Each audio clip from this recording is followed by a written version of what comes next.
আউযুবিল্লাহি মিনাশ শাইতানির রাজিম। রজমকৃত শয়তানের কবল থেকে আল্লাহ তাআলার কাছে আশ্রয় চাচ্ছি।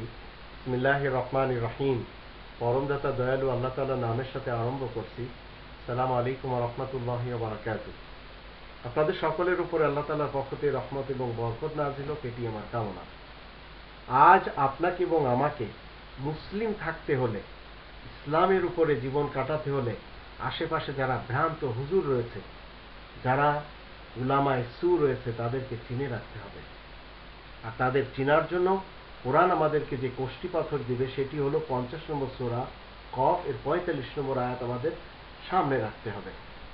আল্লাহ বলেন, নাহনু আলামু বিমা ইয়াকুলুন ওয়া মা আনতা আলাইহিম বিজাব্বার ফাযাক্কির বিল কুরআনি মান ইয়াখাফু ওয়াঈদ। আল্লাহ বলেন, আমি খুব ভালো করেই জানি মানুষেরা যা কিছু বলে যাচ্ছে, আর তুমি কারোর উপরে কড়াকড়ি কোনো ব্যবস্থা আরোপকারী নও।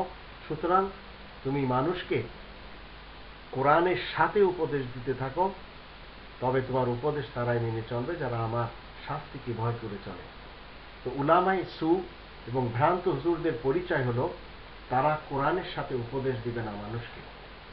6 নম্বর সূরা আল-আনআম এর 19 নম্বর আয়াতে আল্লাহ রাব্বুল আলামিন বলেন, কুল আইয়ু শাইইন আকবারু শাহাদা কুল আল্লাহু শাহীদুম বাইনি ওয়া বাইনাকুম ওয়া ওহিয়া ইলাইয়া হাযাল কুরআন লিইউনজিরাকুম বিহি ওয়া মান বালাগ আইন্নাকুম লাতাশহাদুনা আন্না মা আল্লাহি আলিয়াতান উখরা কুল লা আশহাদু কুল ইন্নামা হুয়া ইলাহু ওয়াহিদ ওয়া ইন্নানি বারীউম মিম্মা তুশরিকুন।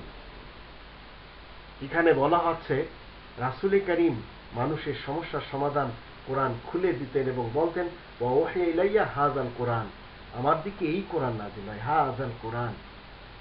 রাসূল কখনো বলেননি যে আমার দিকে হাযাল হাদিস, আমার দিকে হাদিস নাযিল হয়। ওয়া ওহিয়া ইলাইয়া হাযাল কুরআন। আর আজ আপনি স্লোগান দিচ্ছেন কি, ওয়া ওহিয়া ইলাইয়া হাযাল ফিকহ, হাযাল হাদিস, হাযাল ফালসাফা, আরো কত কিছু বলে যাচ্ছেন।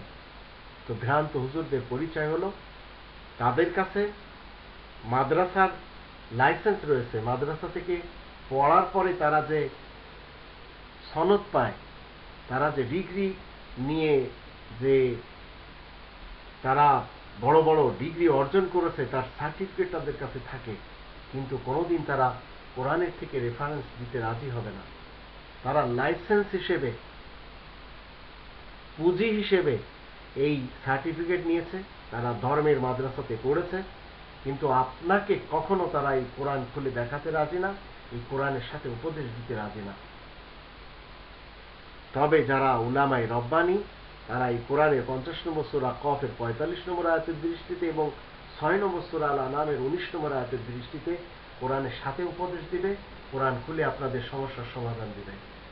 তো ভ্রান্ত হুজুরদের পরিচয় এতটুকু আপনি যদি জানতে পারেন, এই দুটি আয়াতের কোষ্ঠী পাথরের মাধ্যম দিয়ে যদি আপনি আপনার সোসাইটির যারা বড় বড় ডিগ্রিধারী রয়েছেন এবং কথায় কথায় যারা মানুষের বানানো হাদিসের উদ্ধৃতি দিচ্ছেন, মানুষের বানানো ফিকার উদ্ধৃতি দিচ্ছেন, মানুষের বানানো ফলসফার উদ্ধৃতি দিচ্ছেন, মানুষের বানানো যত ধরনের মতবাদ, ফতোয়ার এবং বিভিন্ন গ্রন্থের উদ্ধৃতি দিচ্ছেন, তাদেরকে আপনাকে এবং আমাকে চিনে রাখতে হবে।